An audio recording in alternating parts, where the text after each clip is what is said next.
ఓం నమో వెంకటేశాయ. అందరికీ నమస్కారము.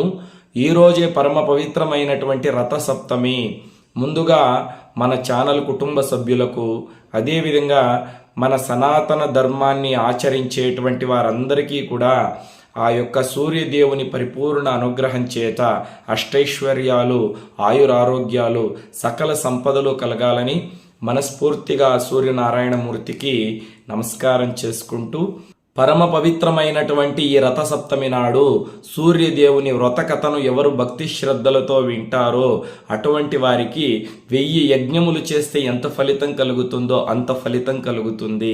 అదేవిధంగా అగ్ని పురాణము, మార్కండేయ పురాణంలో ఏమని చెప్పారంటే పెద్దలు, కాశీ క్షేత్రంలో మనము 1,000,000 గోవులను బంగారుతో కలిపి సద్బ్రాహ్మణులకు దానం ఇస్తే ఎంత ఫలితం కలుగుతుందో ఈ రథసప్తమి వ్రతకథను వినడం ద్వారా అంత ఫలితం కలుగుతుంది అని మనకు పెద్దలు చెప్పారు.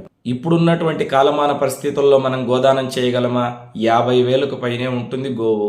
పైగా బంగారంతో కలిపి దానం చేస్తే మరీ శ్రేష్టం. బంగారం ఏం మనకు తక్కువ ధరలో దొరుకుతుందా అండి?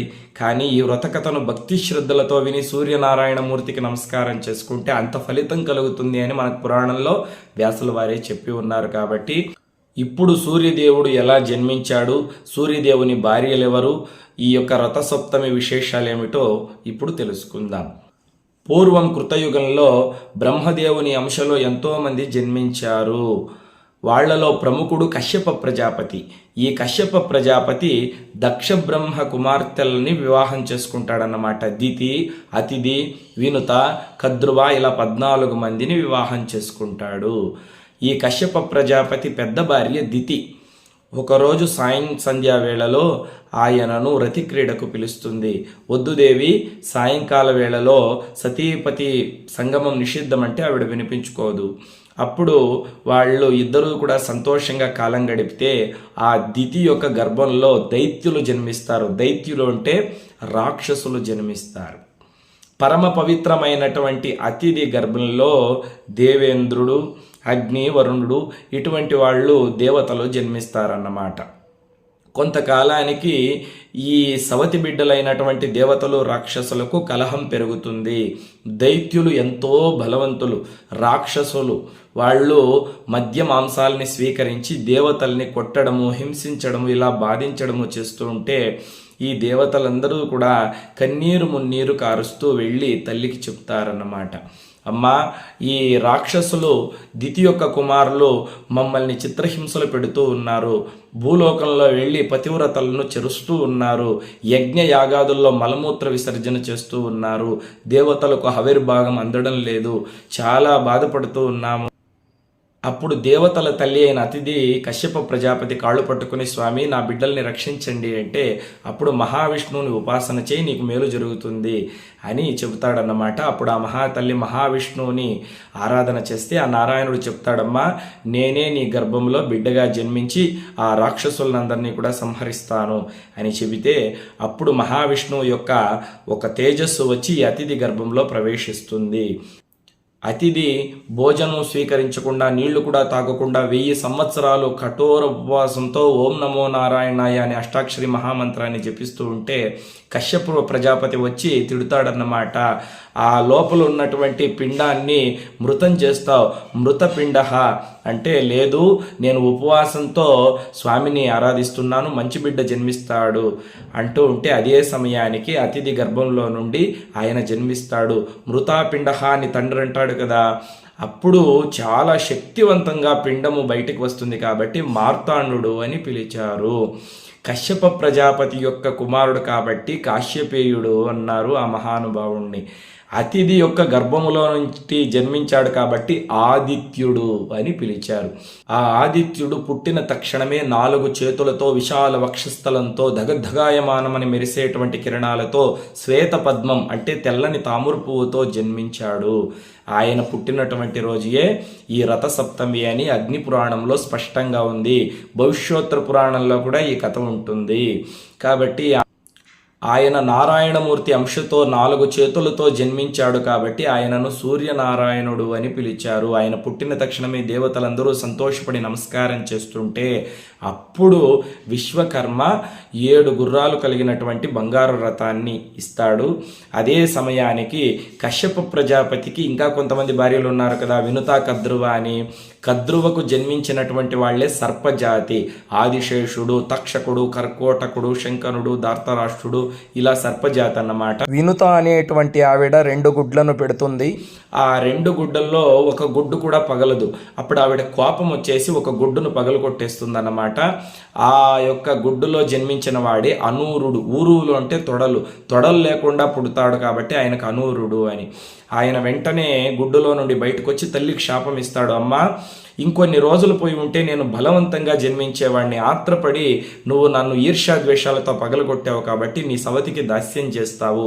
2వ గుడ్డు పగలగొట్టవద్దు, అందులో కారణ జన్ముడు జన్మిస్తాడంటే ఆ 2వ గుడ్డులో నుండి జన్మించిన వాడే వినుత కొడుకు వైనతేయుడు, అంటే గరుక్మంతుడు అన్నమాట.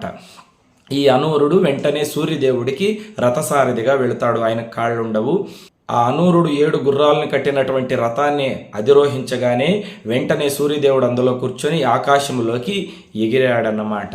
ఎగిరి వెంటనే రాక్షసుల మీద భయంకరమైన యుద్ధం చేసి ఎంతోమంది రాక్షసుల్ని చంపేశాడు. కొంతమంది రాక్షసులు వచ్చి సూర్యదేవుడి పాదాల మీద పడి శరణు వేడాడనమాట. స్వామి, మమ్మల్ని చంపవద్దు, అన్యదా శరణం నాసి త్వమేవ శరణం మమ, నీ కాళ్ళు పట్టుకుంటామని శరణు వేడిన వాళ్లను సూర్యదేవుడు చంపకుండా పాతాళ లోకానికి పంపిస్తాడు కొంతమంది రాక్షసుల్ని. ఆ తర్వాత సూర్యదేవుణ్ణి అందరూ కూడా భక్తి శ్రద్ధలతో పూజిస్తారు. ఆ సూర్యదేవుడు రథాన్ని అధిరోహించినటువంటి రోజే ఈ రథ సప్తమి. అప్పుడు దేవతలందరూ వచ్చి ఆయనకు నమస్కారం చేసి, స్వామి, నీ యొక్క రుణం మేము ఎలా తెంచుకోవాలి, మిమ్మల్ని ఎలా పూజించాలి అంటే అప్పుడు ఆయనే చెప్తాడనమాట. రథసప్తమి రోజు నన్ను భక్తి శ్రద్ధలతో పూజించండి, ఆరాధించండి. అటువంటి వాళ్లకు నేను ఆరోగ్యాలని ప్రసాదిస్తాను, వాళ్లకు ఎటువంటి కష్టము రాకుండా చూసుకుంటానని చెప్తాడు. తర్వాత ద్వాపరయుగంలో పంచపాండవులు కూడా శ్రీకృష్ణ పరమాత్మకు నమస్కారం చేసి, స్వామి, మా కష్టాలన్నీ కూడా తొలగిపోయి ఆరోగ్యాలు, ఐశ్వర్యాలు వచ్చేటువంటి వ్రతం ఏదైనా ఉంటే చెప్పండి అని ధర్మరాజు అడిగినప్పుడు శ్రీకృష్ణుడు ఈ రథసప్తమి గురించి చెప్తాడన్నమాట.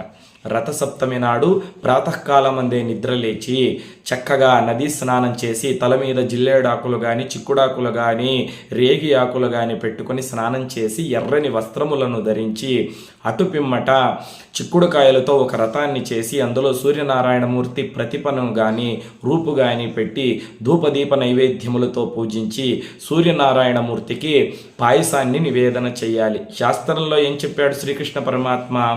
వట్టి ఆవు పిడకల మీద ఒక ఇత్తడి పాత్రను పెట్టి అందులో పాలు పోసి, నీళ్లు పోయకుండా బియ్యాన్ని వేసి, బెల్లం వేసి, నెయ్యి వేసి చక్కగా పాయసం చేసి సూర్యనారాయణమూర్తికి నివేదన చేస్తే సూర్యుని అనుగ్రహం తప్పకుండా కలుగుతుంది అని కృష్ణుడు చెప్తే పాండవులు కూడా ఈ రథసప్తమి రోజు ఉపవాసం చేసి సూర్యనారాయణమూర్తికి అర్ఘ్యాన్ని ఇచ్చి పూజించారు. ఆ సూర్యదేవుని అనుగ్రహంతో ధర్మరాజుకు అక్షయ పాత్ర కూడా లభిస్తుంది. ఇది మహాభారతంలో స్పష్టంగా ఉంది, మీ అందరికీ తెలిసినటువంటి కథయే. మరి సూర్యదేవుడికి పాయసమే ఎందుకు నివేదన చేస్తారంటే, ఒకసారి నవబ్రహ్మల్లో ఒకడైన దక్ష ప్రజాపతి బ్రహ్మలోకానికి వెళితే దేవతలందరూ పైకి లేచి నమస్కారం చేస్తారు, కానీ త్రిమూర్తులు పైకి లేచి నమస్కరించరు. అప్పుడు దక్షుడు కోపంతో, సభా మర్యాద మీకు తెలియదా అంటాడు. బ్రహ్మదేవుడు, నాయన, నేను నీకు తండ్రిని, మహావిష్ణువు నీకు తాతగారు, మేము నమస్కరించాలా? మీరు నమస్కరించవలసిన అవసరం లేదు. శివుడు, ఆయన భార్య ద్రాక్షాయిని నా కూతురు, అల్లుడు మామకు నమస్కరించాలి కదా అంటే శివుడు అంటాడు, చూడు నాయన, నేను ఇక్కడ నీ మామగా లేదు, త్రిమూర్తుల స్థానంలో ఉన్నాను. ఇప్పుడు నేను నీకు నమస్కారం చేయవలసిన అవసరం లేదు. నువ్వు కైలాసానికి వస్తే నిన్ను పూజిస్తాను, నిన్ను గౌరవిస్తాను అంటే, ఓహో అంత గర్వమా అని అక్కడి నుండి వెళ్ళిపోయి చక్కగా భృగు మహర్షిని పిలిచి దక్ష యజ్ఞాన్ని ప్రారంభించండి, శివుడు లేకుండానే నేను యజ్ఞం చేస్తాను, ఆ యజ్ఞానికి అందరు దేవుళ్ళని పిలుస్తాను, శివుడిని పిలువను అంటాడన్నమాట. అప్పుడు అందరు దేవుళ్ళని ఆవాహన చేసి చక్కగా పూజిస్తాడు, శివుణ్ణి పిలువడు. అప్పుడు ద్రాక్షాయణి దేవి అక్కడికి వస్తుంది. నా భర్త శివుణ్ణి పిలవకుండా నువ్వు యజ్ఞం చేశావు కాబట్టి నీ యజ్ఞం నాశనం అవుతుంది అని శాపం పెట్టి చక్కగా ఆ యొక్క దక్షయజ్ఞంలో పడి భస్మం అవుతుంది. ఆ తర్వాత శివుడు కోపంతో జటాజూటాన్ని విదిలించగానే వీరభద్రుడు జన్మిస్తాడు. వీరభద్ర, ఆ దక్షయజ్ఞంలో ఉన్న వాళ్ళందరికీ బుద్ధి చెప్పు అంటే వీరభద్రుడు వచ్చి చక్కగా దక్షయజ్ఞాన్ని ధ్వంసం చేసేటప్పుడు సూర్యదేవుడు పూషుడు అనేటువంటి ఒక రూపంలో అక్కడికి వెళ్తాడు. ద్వాదశాదిత్యులు కదా, ఆయనకు 12 రూపాలు ఉన్నాయి. సూర్యదేవుడికి ఒక రూపంతో అక్కడికి వెళితే ఆ సూర్యదేవుడి పళ్ళన్నీ కూడా రాలగొట్టేస్తాడు వీరభద్రుడు. మా తండ్రికి విరోధంగా దక్షుడు యజ్ఞం చేస్తుంటే నువ్వెందుకు వచ్చావయ్యా సూర్య, నీకు ఇదే తగిన శాస్తి అని పళ్ళు మొత్తం రాలగొట్టేస్తే అప్పుడు సూర్యుడు చాలా బాధపడి శివుడి పాదాలు పట్టుకొని శివోపాసన చేస్తే అప్పుడు శివుడు వరమిస్తాడన్నమాట. ఏమయ్యా సూర్యదేవ, రథసప్తమి నాడు ఎవరైతే నిన్ను భక్తి శ్రద్ధలతో పూజించి చక్కగా నీకు పాయసాన్ని నివేదన చేస్తారో అప్పుడు నువ్వు ఆ పాయసాన్ని తినిన తక్షణమే నీకు పళ్ళు వస్తుంది. అవి 1 సంవత్సరం వరకు ఉంటుంది. రథసప్తమికి ముందు రోజు, షష్ఠి రోజు ఆ పళ్ళన్నీ కూడా రాలిపోతాయి. మళ్ళీ సప్తమి రోజు భక్తులు నిన్ను పూజించి చక్కగా నీకు పాయసం నివేదన చేస్తారు. పళ్ళు ఉండదు కదా, ఆ పాయసాన్ని నువ్వు తాగిన తక్షణమే మళ్ళీ నీ పళ్ళు వస్తాయి. అవి సంవత్సరం వరకు ఉంటాయి. ఎప్పుడైతే రథసప్తమి రోజు నీకు భక్తులు పాయసం నివేదన చేయరో మళ్ళీ నీకు పళ్ళు రావు అని శివుడు చెప్తాడన్నమాట. వెంటనే సూర్యదేవుడు తన భక్తులందరినీ కూడా పిలిచి ఇలా రథసప్తమి రోజు నాకు పాయసం నివేదన చేస్తే మీకు ఆరోగ్యాన్ని ఐశ్వర్యాన్ని ప్రసాదిస్తానని మాట ఇస్తాడు. అందుకోసము రథసప్తమి రోజు సూర్యనారాయణుడికి చక్కగా మనము పాయసం నివేదన చేసి దాన్ని ఆయన ప్రసాదంగా మనం స్వీకరించాలన్నమాట. ఆ తర్వాత సూర్యదేవుడు అనూరుణ్ణి సారథిగా చేసుకొని ఆకాశంలో తిరుగుతూ అతల వితల సుతల తలాతల రసాతల మహాతల పాతాళ భూలోక బోర్లోక మహర్లోక జనకలోక తపోలోక సత్యలోకాది 14 లోకాలకి వెలుగుని ప్రసాదిస్తూ ఉంటే సూర్యదేవుడికి వివాహం చేయాలని తల్లి తండ్రి సంకల్పించి విశ్వకర్మ యొక్క కుమార్తె అయినటువంటి సంజ్ఞాదేవిని తెచ్చి వివాహం చేస్తారు. సంజ్ఞాదేవి సూర్యదేవుడు కొంతకాలం సంతోషంగా కాలం గడుపుతారు సూర్యమండలంలో. వాళ్లకు 3 బిడ్డలు జన్మిస్తారన్నమాట. వైవస్వత మనువు, అదేవిధంగా యముడు, యమునాదేవి అనేటువంటి బిడ్డలు జన్మిస్తారు. సూర్యదేవుణ్ణి సంజ్ఞాదేవి అడుగుతుందన్నమాట, నేను మా పుట్టినింటికి కొంతకాలం వెళ్ళి వస్తానంటే నువ్వు లేకుండా నేను ఉండలేను ప్రియా, బిడ్డల్ని ఎవరు చూసుకుంటారు, నువ్వు వెళ్ళకూడదు అని సూర్యదేవుడు చెప్తాడన్నమాట. ఇక భర్తను ఎంత ప్రాధేయపడినా ఆయన పంపించాడు. ఆవిడ మీద ఉన్నటువంటి ప్రేమ అటువంటిది. ఒకరోజు ఈ సంజ్ఞాదేవి ఈ సూర్యదేవుడి తాపాన్ని వేడిని భరించలేక తన నీడకు ప్రాణాన్ని పోస్తుంది. ఆవిడ ఎలా ఉంటుందో అలాగే ఒక అమ్మాయిని సృష్టిస్తుంది. ఆవిడకు ఛాయ అని పేరు పెడుతుంది. ఛాయ అంటే నీడ. ఆ ఛాయాదేవిని ఆజ్ఞాపించి నువ్వు నా స్థానంలో ఉండి నా బిడ్డల్ని చూసుకో, నా భర్తకు అనుమానం రాకుండా సేవలు చెయ్యి, నేను కొంతకాలం నా పుట్టినింటికి వెళ్ళి విశ్రాంతి తీసుకొని వస్తానని చెప్పి నేరుగా పుట్టినింటికి వెళ్ళిపోతుంది. ఆ తర్వాత ఈ ఛాయాదేవి సూర్యదేవుడితో సంతోషంగా కాలం గడుపుతూ ఉంటే ఈ ఛాయాదేవికి కుమారులు జన్మిస్తారు. అందులో ఒక మహానుభావుడే శనీశ్వరుడు అన్నమాట. ఈ సంజ్ఞాదేవి కొంతకాలం పుట్టింటికి వెళ్ళిపోతుంది. వాళ్ళ తండ్రి గారు అంటారు, ఏమ్మా అల్లుడు లేకుండా వచ్చావంటే, అల్లుడు గారు ఎన్నో పనుల్లో ఉన్నారు నాన్నగారు, కొంతకాలం నేను విశ్రాంతి తీసుకుంటానని ఆవిడ 1 సంవత్సరం వరకు వెళ్ళదు.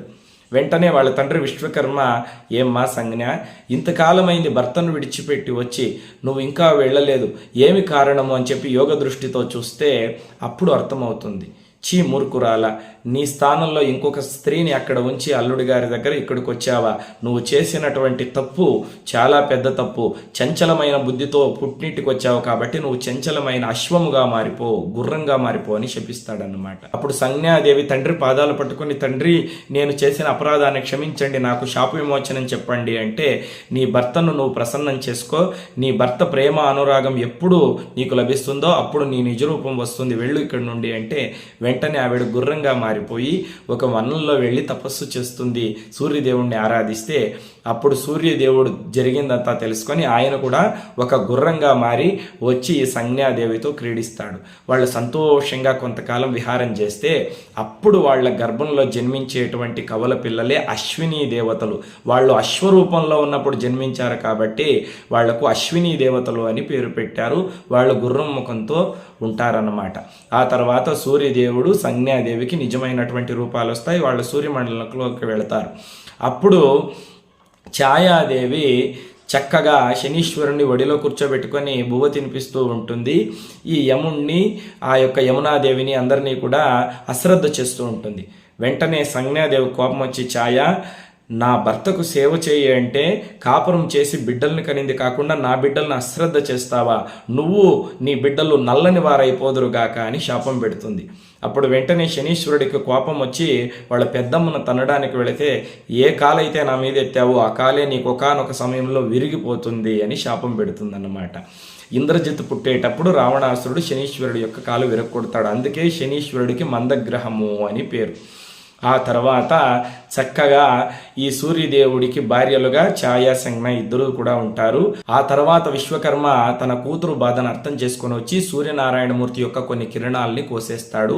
ఆ కిరణాలన్నీ కూడా కింద రాలిపోయినప్పుడు ఆయన ఎర్ర చందనము, గన్నేరు పూలను ఆయన శరీరానికి పూసి చక్కగా ఆయనకి శాంతిని చేకూరుస్తాడు. అందుకే ఈ యొక్క రథసప్తమి రోజు ఎర్ర గన్నేరు పూలు, ఎర్రచందనము ఆయనకు సమర్పిస్తే సూర్యదేవుడి శరీరం అంతా చల్లబడుతుంది, ఆయన అనుగ్రహం కలుగుతుంది అని చెప్పి కూడా మనకు వ్రతకథా విధానంలో చెప్పి ఉన్నారు.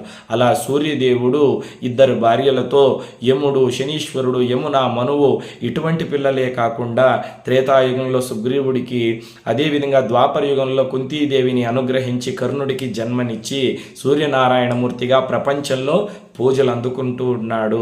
ఆ సూర్యదేవుణ్ణి ముక్కోటి దేవతలు, గరుడ, గంధర్వులు, యక్ష, కిన్నరులు, కింపురుషులు కూడా ఈ రథసప్తమి రోజు పూజించి ఆయన యొక్క జన్మ వృత్తాంతాన్ని తెలుసుకొని నమస్కరిస్తారు.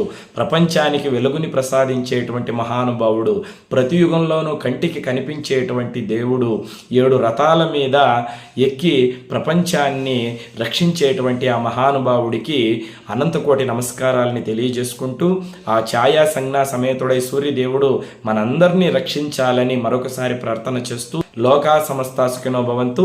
స్వస్తి.